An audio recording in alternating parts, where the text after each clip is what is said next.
From the outside, our marriage was a fortress. Vanessa and I had constructed a life that people spoke of in hushed, envious tones at dinner parties. She was the architect of our social standing, a woman carved from marble and ambition, who moved through the world with an elegance that commanded attention.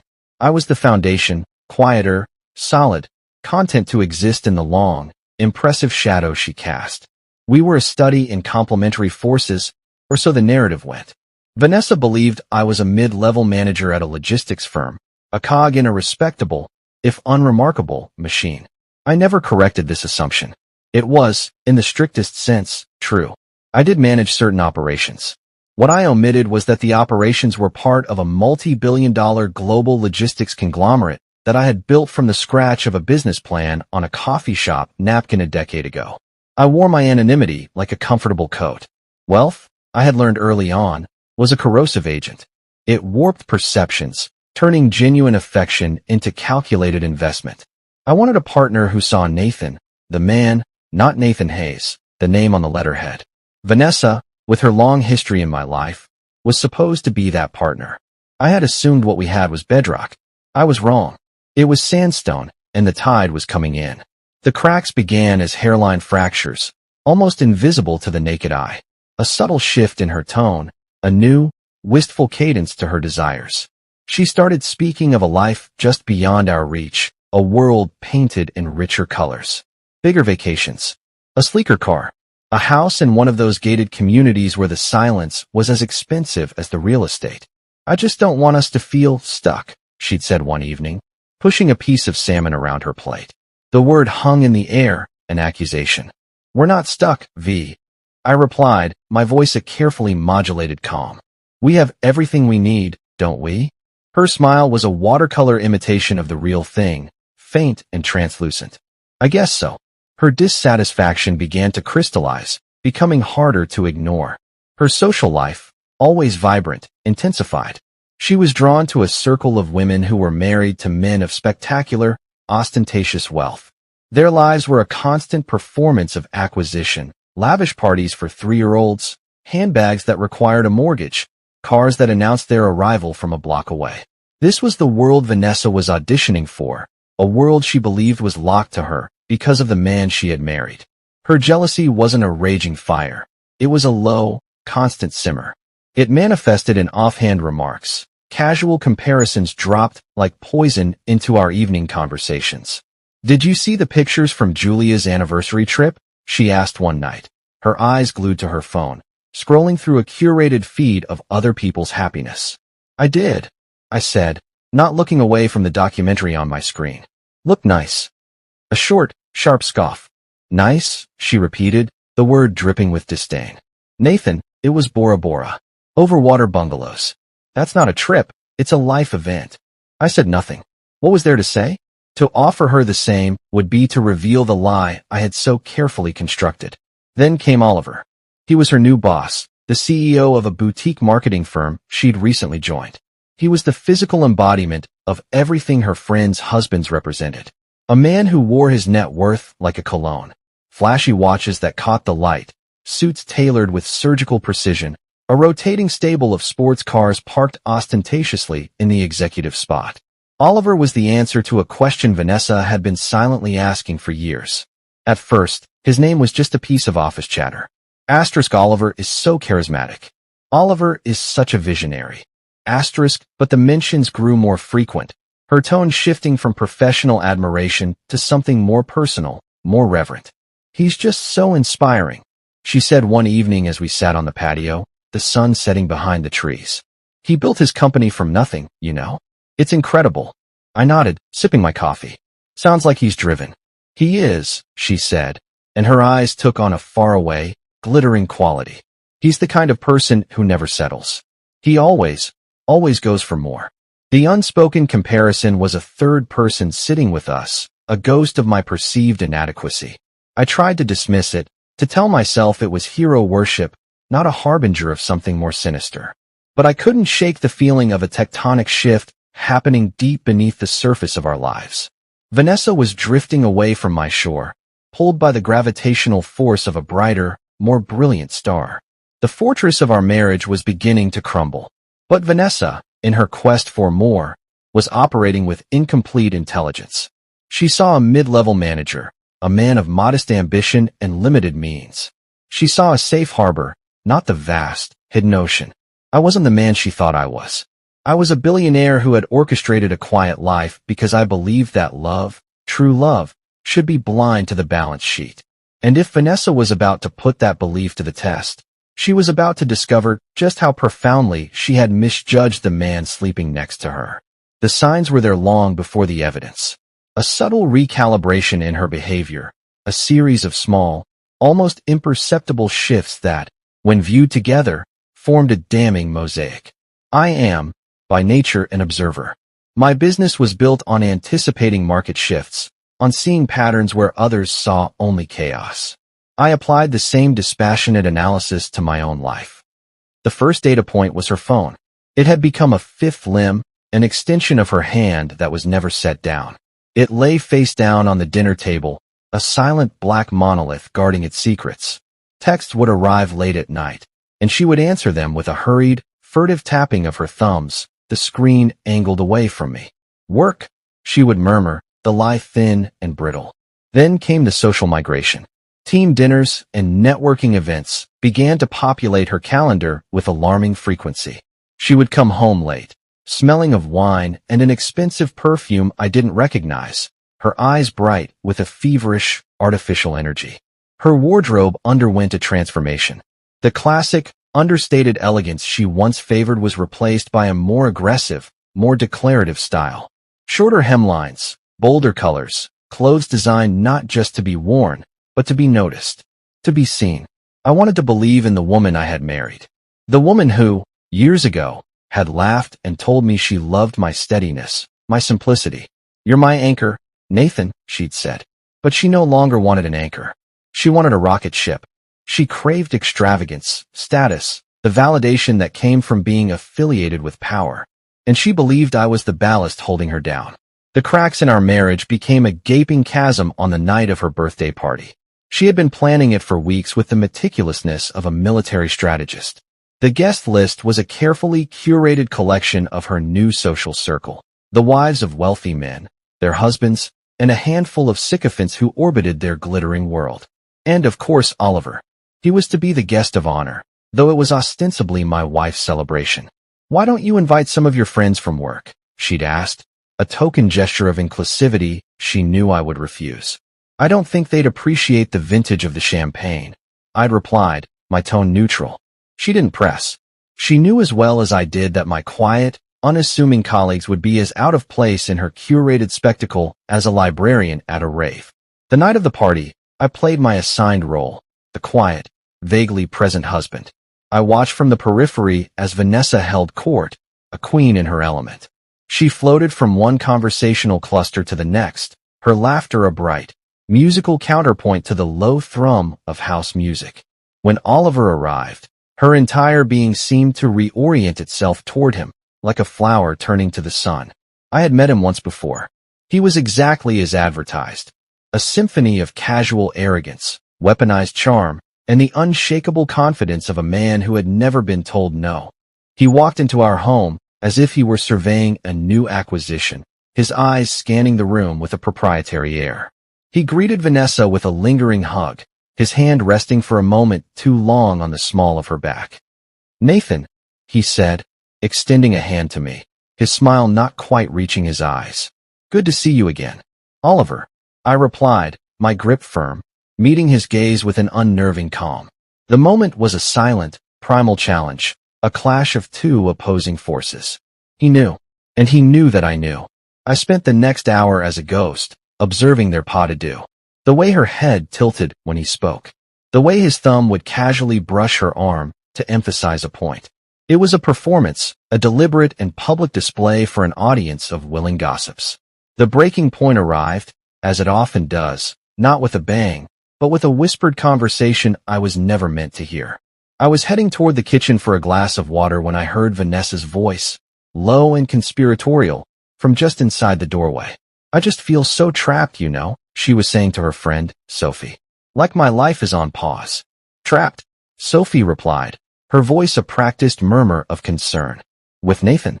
A sigh from Vanessa, heavy with manufactured tragedy. He's a good man. He's stable. But he has no ambition, no fire. Then I look at someone like Oliver, and he gets it. He makes me feel like anything is possible. He makes me feel alive. The words were scalpels, expertly wielded, carving out my worth, my character, my love, and leaving behind a hollowed-out caricature of a man. A placeholder. A stepping stone. I stepped into the kitchen. The conversation died instantly. Sophie looked as if she'd seen a ghost. Vanessa froze, her eyes wide with the panicked look of a child caught with her hand in the cookie jar.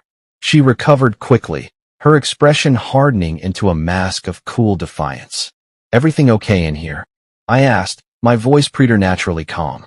"Of course," Vanessa said, forcing a brittle smile. "Just girl talk." I nodded slowly, my gaze shifting to Sophie, who was now intensely studying the contents of her wine glass. "Good," I said. "Just wanted to check." I walked out, the silence in my wake more damning than any shouting match could have been. Later that night, long after the last guest had departed, leaving behind a battlefield of empty glasses and half-eaten canapes, I confronted her. She was in the living room, tidying up, the picture of domesticity. "What was that about?" I asked, my voice even. She feigned ignorance, a tactic as predictable as it was insulting. "What was what about?" "You, Sophie. Your heartfelt confession about the crushing burden of my stability." Her eyes narrowed, the mask of the perfect hostess dissolving to reveal the cold, hard ambition beneath. "If you were eavesdropping, then you already know how I feel, Nathan." Her audacity was breathtaking. "Do I?" I asked, stepping closer. "Because from where I'm standing, it sounds less like you feel trapped with me and more like you're trying to trade up to Oliver." A bitter laugh escaped her. "And what if I am?" she said, her chin lifting in defiance. "At least he understands that life is meant to be lived, not just endured." The finality of her words hung in the air, a death sentence for the life we had built. I didn't argue. I didn't plead. I simply looked at her, at this stranger wearing my wife's face, and walked away. I went upstairs, not to our shared bedroom, but to the guest room at the end of the hall. As I lay awake, staring into the darkness, I felt not grief, but a profound and chilling clarity. Vanessa wasn't just testing our marriage. She was actively trying to demolish it. And while she saw me as the stable, predictable man she was leaving behind, she was about to learn that the most stable ground can often hide the deepest, most devastating fault lines. I wasn't stuck. I was coiled. The party was not a celebration. It was a declaration. Vanessa had used our home as a stage to publicly audition for her next life, with Oliver as the producer and me as the disposable stagehand. She thought her performance had been a triumph, a masterstroke of social maneuvering. What she failed to grasp was that I was not just a spectator in the audience. I was the owner of the theater, and I was about to bring the curtain down. The night began as a predictable tableau of her new world order. The guests were a collection of glossy, interchangeable people who measured worth in carats and square footage.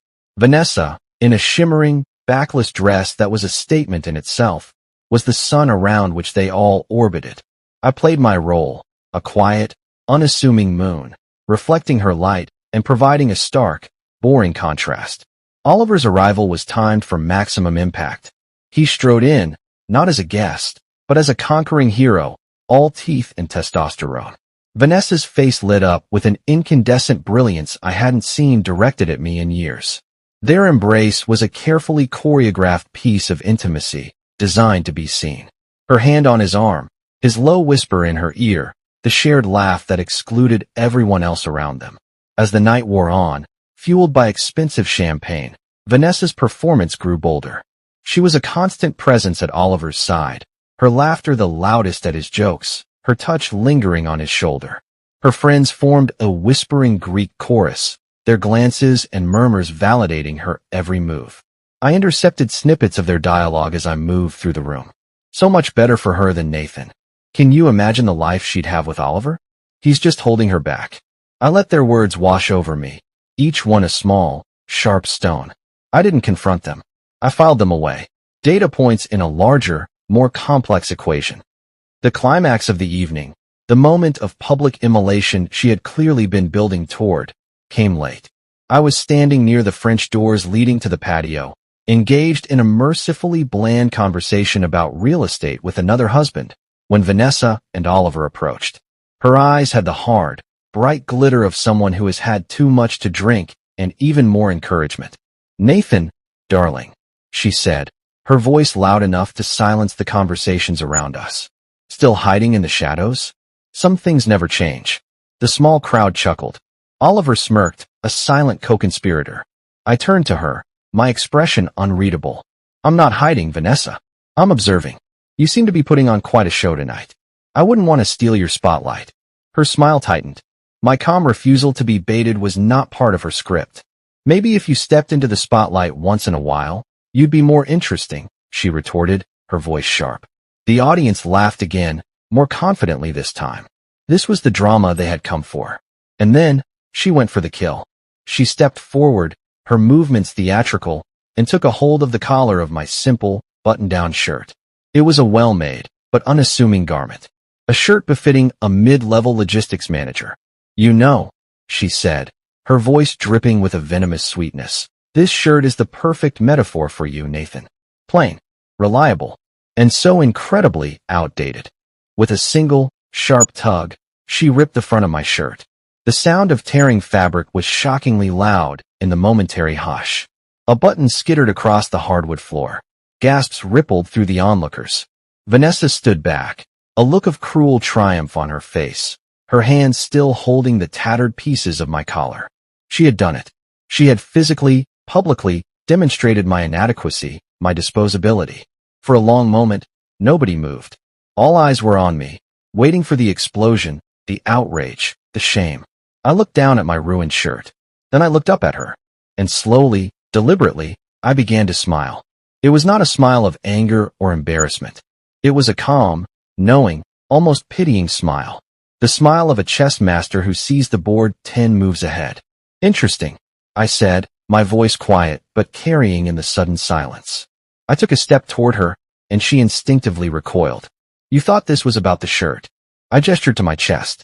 "You thought this was about me." I looked around at the stunned faces of her friends, then back at her. "But what you've actually done, Vanessa, is show everyone in this room exactly who you are." Her triumphant smirk faltered, confusion and a flicker of fear replacing it. "And with that," I said, my voice still calm, "I believe this performance is over." I turned and walked out of the room, not with the hurried retreat of a wounded animal, but with the steady, unhurried pace of a man in complete control. As I left, the whispers that followed me were no longer amused. They were uncertain, uneasy. Vanessa had won her battle, but she had just handed me the keys to the entire war. The stage was set, not for my humiliation, but for her spectacular and very public self-destruction. The morning after the party, Vanessa was a conquering hero in her own mind. She moved through the house with a new, brazen confidence, humming to herself, her phone a constant source of validation as texts from Sophie and her other acolytes undoubtedly poured in, congratulating her on her bravery. She seemed to expect me to be a ghost, a shame-faced specter haunting the corners of the house. She was, as usual, operating on a flawed set of assumptions.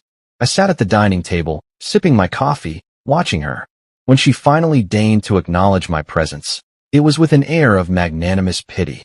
"Are you going to be like this all day?" she asked, leaning against the counter. "Like what?"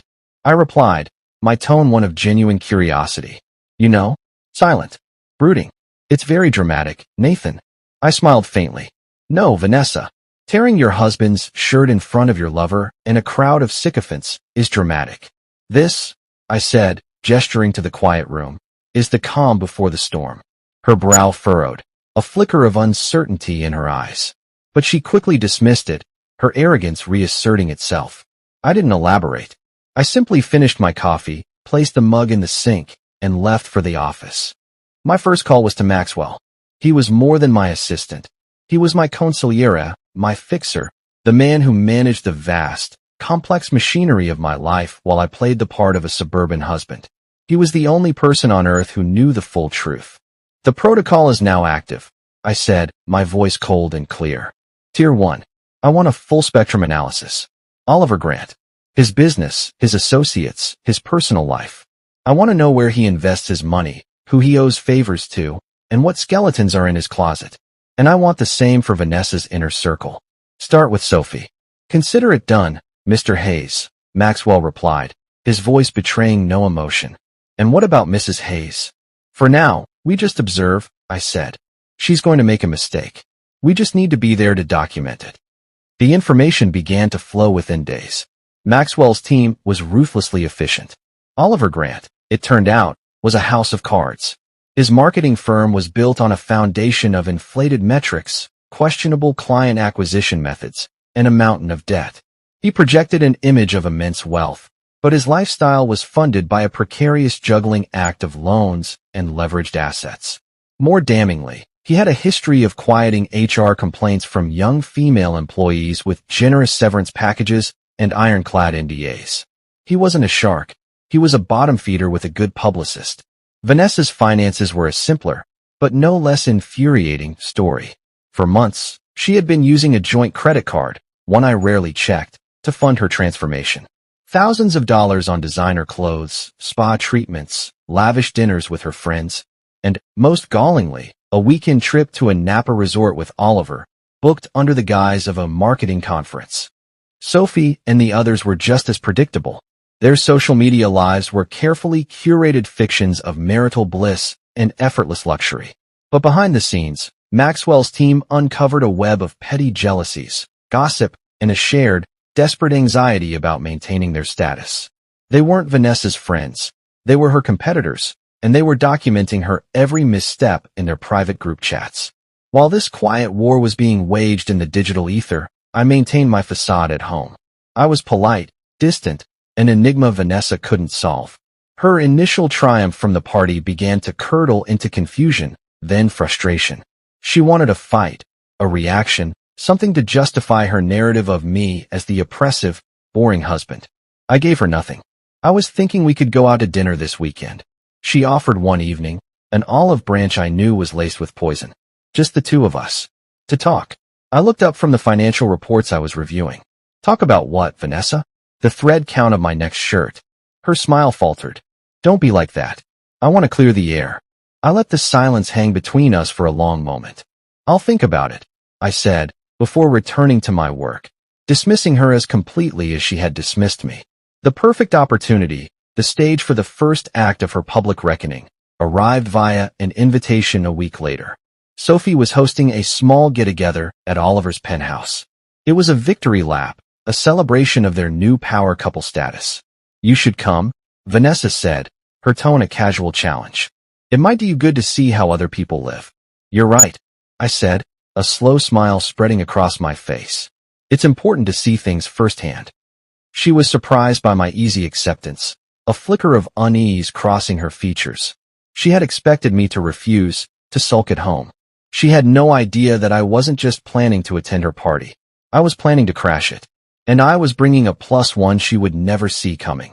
The unvarnished, brutal truth. The night of the party at Oliver's penthouse, I chose my armor carefully. Not a suit, not an attempt to compete on their terms. I wore a simple, well-made dark sweater and trousers. The uniform of the man they thought I was. Understated.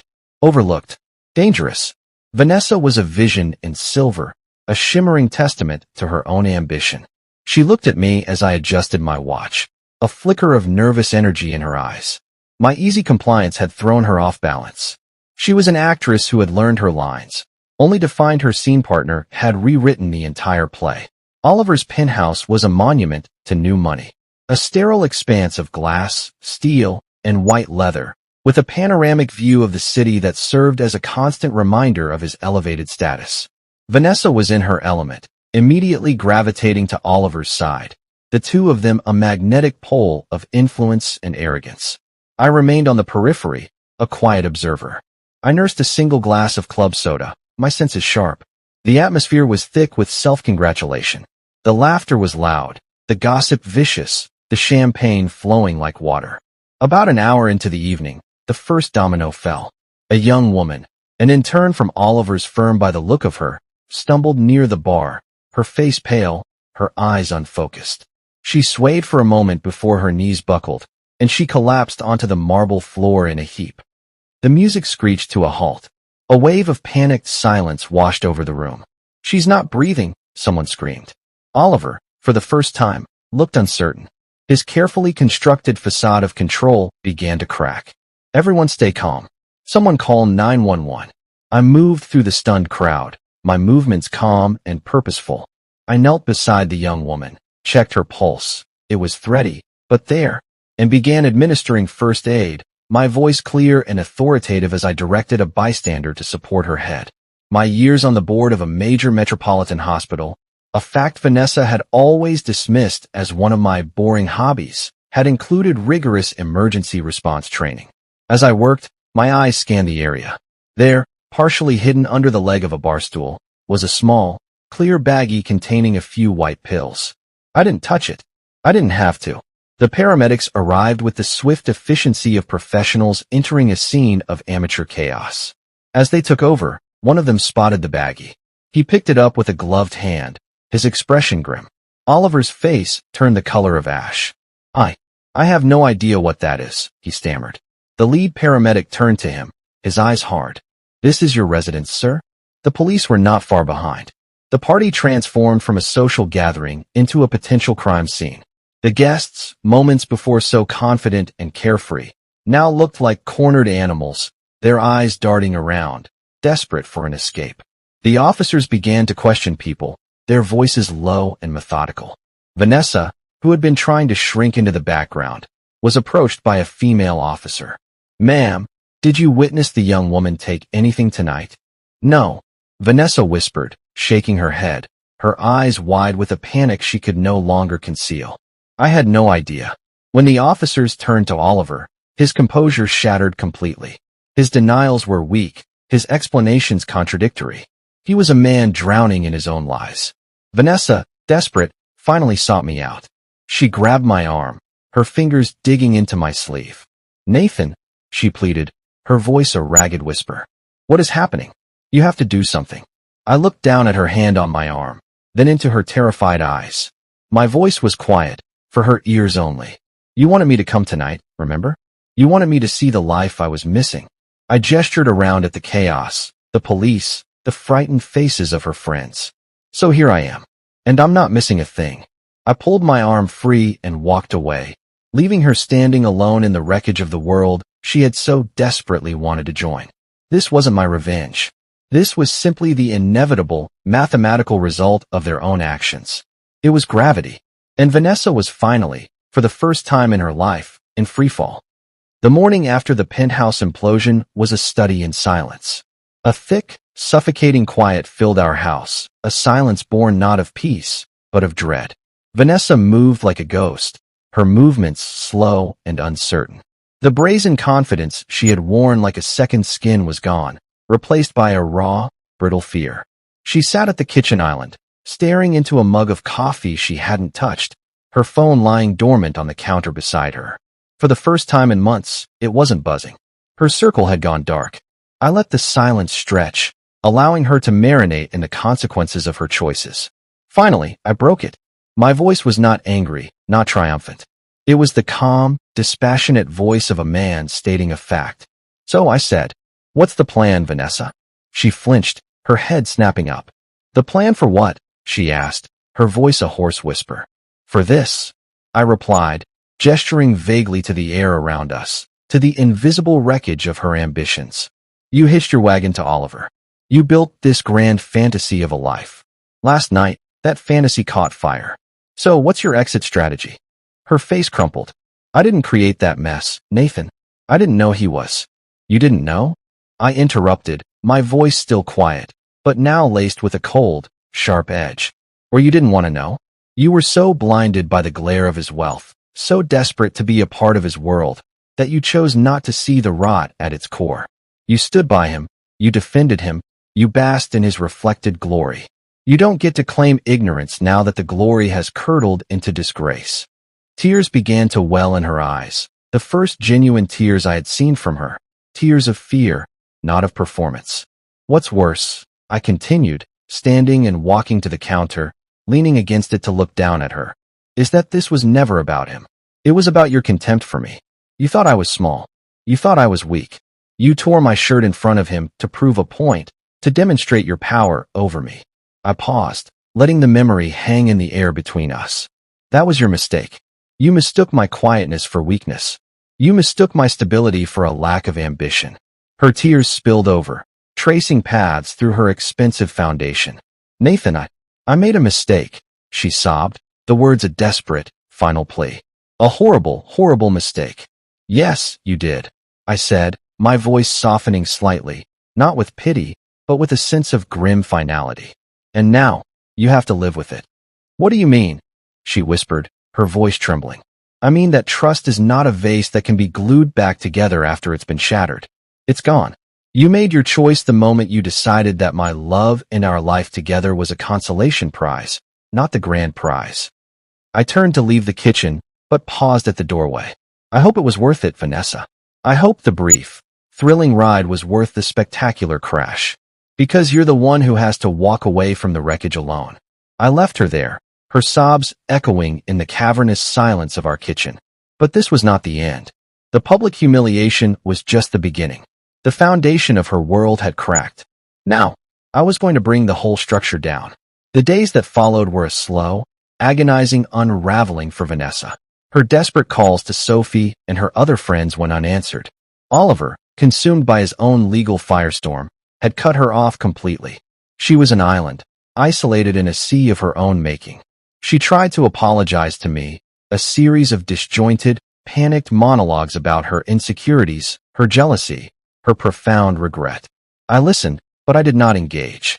Her contrition was not born of genuine remorse. It was born of terror. Meanwhile, Maxwell and I moved to the next phase. The media package is ready, Mr. Hayes, he informed me over the phone. Comprehensive and verifiable. Release it, I said, anonymously, to the financial press and the more reputable gossip blogs. Let them connect the dots. The package was a masterpiece of corporate espionage. It contained irrefutable proof of Oliver's fraudulent business practices, cooked books, shell corporations, and a Ponzi-like scheme that had defrauded investors of millions.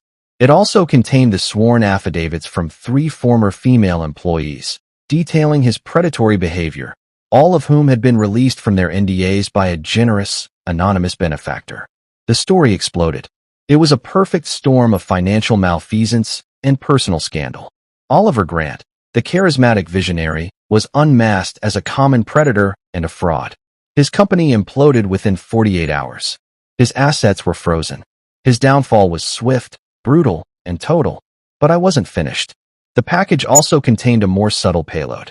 Tucked within the financial documents were detailed expense reports and credit card statements, clearly showing Oliver's lavish spending on Vanessa, the weekend in Napa, the jewelry, the dinners, the blogs, with their ravenous appetite for scandal, ran with it. Asterisk, married socialite Vanessa Hayes named as companion in disgraced CEO Oliver Grant's web of deceit. Asterisk. I watched her read the articles on her tablet that morning. A low, wounded sound escaped her lips. She looked up at me, her face ashen, her eyes wide with a dawning, horrified understanding. Did you? She began, her voice barely a whisper. I met her gaze, my expression unreadable. Does it matter? I replied, echoing the words she had once thrown at me. Actions have consequences, Vanessa. Her social circle, which had merely ostracized her, now turned on her with venomous fury. She was not just an outcast, she was a liability, a stain by association. The same women who had envied her connection to Oliver now spoke of her with contempt. The final act was the divorce. When my lawyer served her with the papers, she stared at them in numb disbelief. The terms were not cruel, but they were ruthlessly fair. I was not leaving her destitute, but I was leaving her with nothing more than what she had brought into the marriage. The house, the cars, the assets, all of it was mine, protected by a prenuptial agreement she had signed years ago without reading, dismissing it as a mere formality. The life of luxury she had craved, the life she had betrayed me for, was gone. I found her that evening sitting on the couch in the dark, surrounded by packing boxes. The house was being sold. She would have to find a small apartment, a job. She would have to start over. I thought I was building something better, she said to the empty room, her voice hollow. I stood in the doorway, a silent observer of her final scene. You thought you were climbing a ladder, I said softly. But you were just walking a plank. She finally looked at me, her eyes empty of tears, of anger, of everything. I get it now, she whispered. You were never a Honda Civic, were you? I smiled, a sad, final smile. No, Vanessa. I was the whole damn car company. As I walked out of that house for the last time, I didn't feel triumph. I felt a profound, aching sense of peace. The fortress had crumbled. The war was over. I had lost a wife, but I had reclaimed myself. And in the quiet, empty space where our life used to be, I was finally ready to build something new. Something real. Something that was entirely and unapologetically mine.